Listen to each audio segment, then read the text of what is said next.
আসসালামু আলাইকুম ভিউয়ার্স, কেমন আছেন সবাই?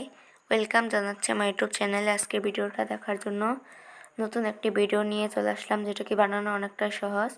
এটা কিন্তু শীতের দিনের সবজি। তো চলুন কীভাবে বানানো যায়। সর্বপ্রথমে আমি 2টি মাছ নিয়েছি। মাছগুলোকে আমি ঘষে ভালো করে সাফা করে নিব।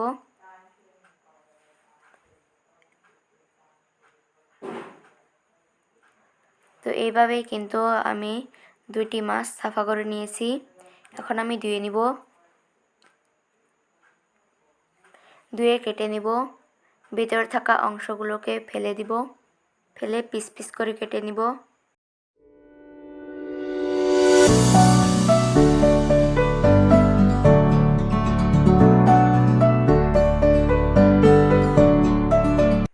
এখন আমি মাছগুলোকে ধুয়ে নিব, ধুয়ে একটি পাত্রের মধ্যে উঠিয়ে নিব।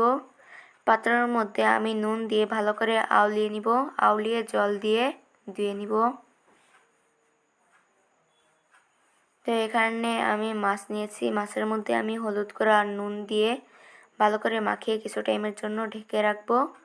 এখানে আমি সিম, ধনিয়ার পাতা আর কফি নিয়েছি। কফিগুলোকে সিলিয়ে এইভাবে আমি কেটে নিব।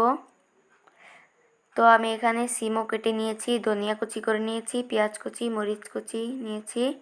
এখন আমি কফিগুলোকে ধুয়ে নিব, ধুয়ে অন্য একটি পাত্রের মধ্যে নিয়ে নিব। তারপর আমি হলুদ করে আর অল্প নুন আর জল দিয়ে ভালো করে ভাপ দিয়ে নিব। ভাপ দিলে কিন্তু কফির কাঁচা গন্ধটা কিন্তু থাকে না। এখানে আমি গ্যাসে পাত্র বসিয়ে নিয়েছি, পাত্রের মধ্যে জিরে আর এলাচ দিয়ে ভালো করে ভেজে নিব। সবজি রান্নার আগে কিন্তু মাছগুলোকে ভেজে নিব। তো কড়ার মধ্যে আমি তেল দিয়েছি, তেলটা গরম হয়ে গেছে। এখন আমি মাছগুলোকে দিয়ে ভালো করে ভেজে নিব। মাছ ভেজে সবজি রান্না করলে কিন্তু খেতে অনেকটাই দারুণ হয়।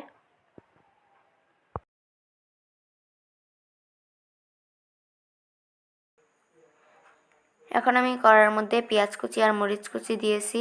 তার সঙ্গে আমি নুন, মরিচ গুঁড়া, ধনিয়া গুঁড়া, হলুদ গুঁড়া দিয়ে ভালো করে মিক্স করে নিব।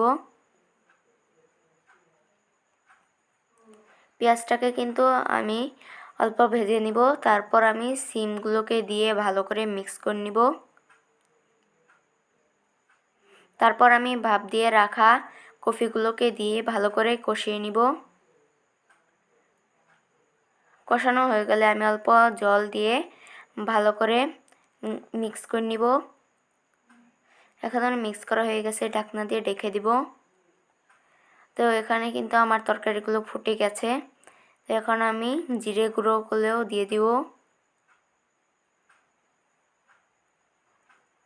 তো এখানে আমি ভেজে রাখা মাছগুলোকে দিয়ে দিলাম, দিয়ে অল্প নাড়াচাড়া করে ধনিয়া কুচি উপর দিয়ে দিব।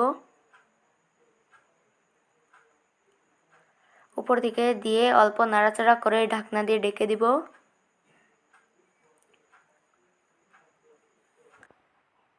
এখন আমার রান্না শেষ হয়ে গেছে। এখন কিন্তু আমি একটি পাত্রের মধ্যে বেড়ে নিব। যে যেখান থেকে আমার ভিডিওটি দেখছেন, ভালো থাকেন, সুস্থ থাকেন। তো আমার ভিডিওটিকে লাইক, কমেন্ট, সাবস্ক্রাইব করবেন।